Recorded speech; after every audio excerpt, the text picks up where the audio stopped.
We all talk about the top travel credit cards and which credit card is our favorite. But y'all, man, y'all, this card really has surprised me. So in this video, I want to talk about which credit card right now I'm using. Let's get into it. So y'all, I got 14 credit cards and I have about 5 credit cards that have annual fees. And earlier this year, I was talking about probably like 3 credit cards that I was going to be closing, and this credit card was one of them. But y'all, this credit card done turned around, and I'm like, you know what, man, this card might not be trash, and I'm thinking that I might not cancel it, but for sure I'm gonna keep it another year.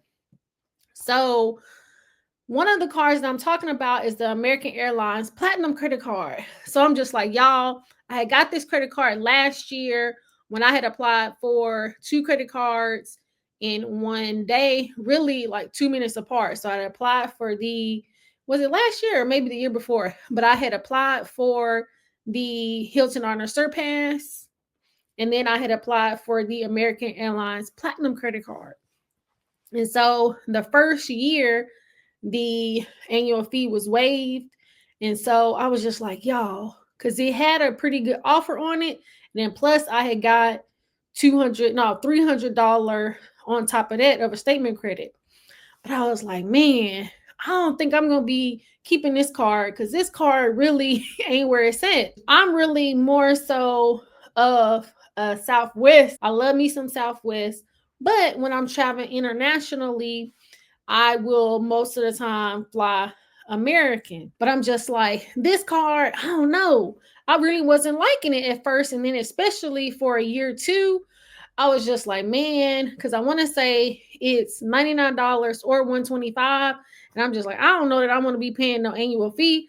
But since the first year I had the annual fee waive, I was just like, I guess I'll keep it another year.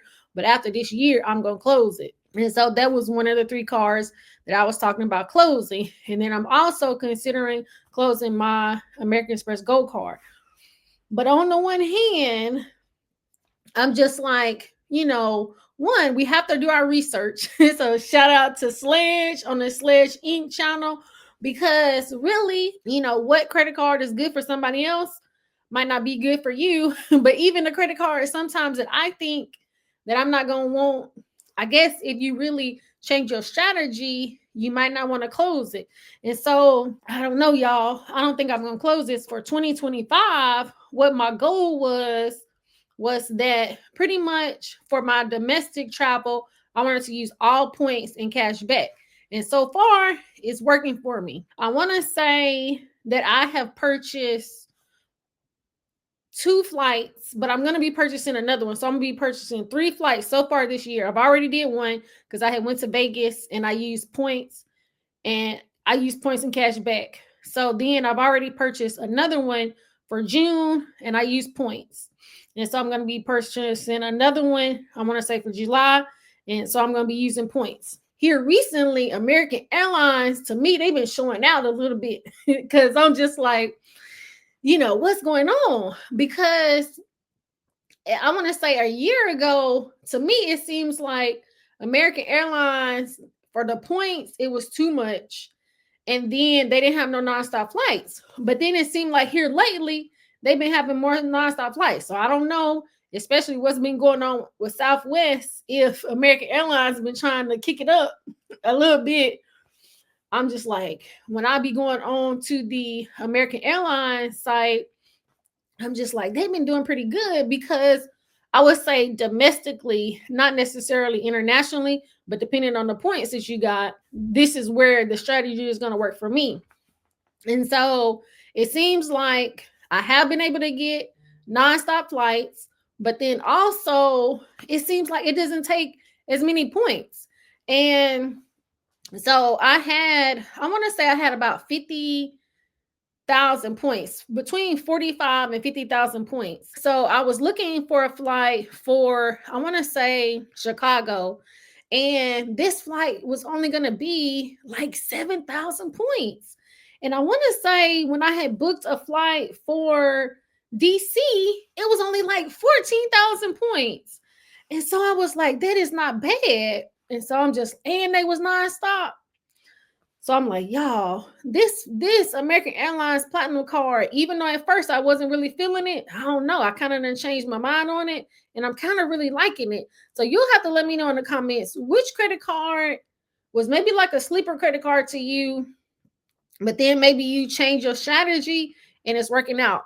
So for that card, it's definitely gonna be the American Airlines Platinum credit card. So we're gonna see. And so I was talking about how I changed my strategy. Really, the two cards that I have been using was I was using my Southwest Chase credit card, and then I was using my American Airlines Platinum credit card.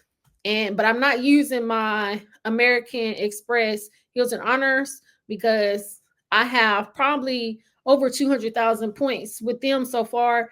And so right now I have enough points for hotels. I really just need more airline points. And so I had kind of moved my spend from my Southwest credit card over to my American Airline credit card. So I feel like I've been able to accumulate more points. But another thing that I really like, well, two things that I really like about the American Airlines card. One, you get one free bag. And then two, so when you so let's say when I'm going to board, I'm going to be able to board in boarding group 5. And when I had went to Vegas, so they had did 1 through 4, and it didn't seem like it was too bad, but it was still a whole lot of people. And I'm just like, dang. And so once they said 5, y'all, I got up there real quick. And because I was just like, after 5, man, that's where it'd be a lot of people. So to be able to board in boarding group 5 was pretty good. And so that's where I was kind of just like, I don't know, I might like American Airlines. And so for the most part, I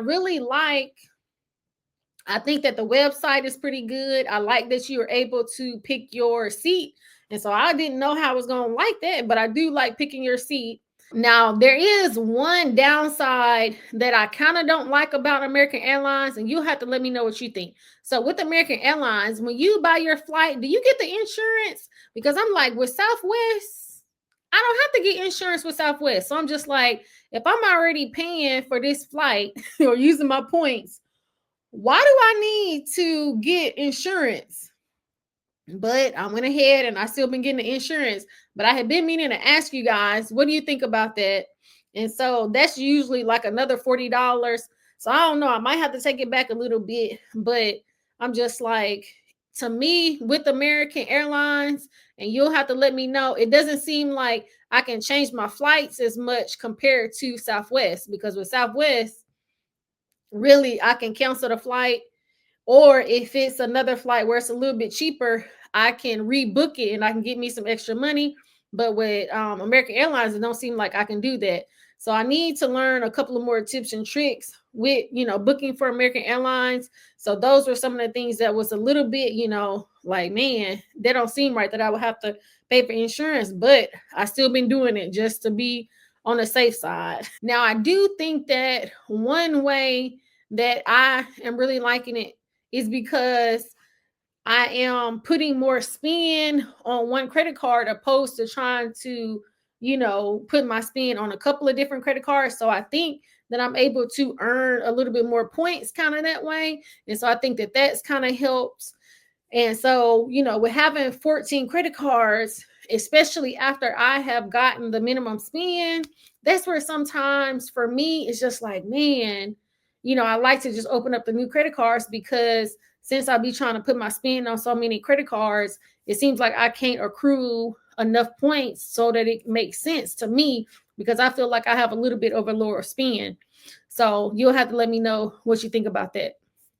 But I hope that this video was helpful. Please like, subscribe, share with a friend, and turn your notification bell on so you'll be notified when new content drops. I thank you so much for watching. Until next time. For a way to keep track of your monthly budget, well, check out my 2025 digital budget planner. I posted it on my Etsy shop. You can go into the description and click on the link. In the budget, you have goal setting, you have a monthly budget, a debt repayment, you have a savings tracker. So check out the 2025 digital budget planner on my Etsy shop. It's not a game.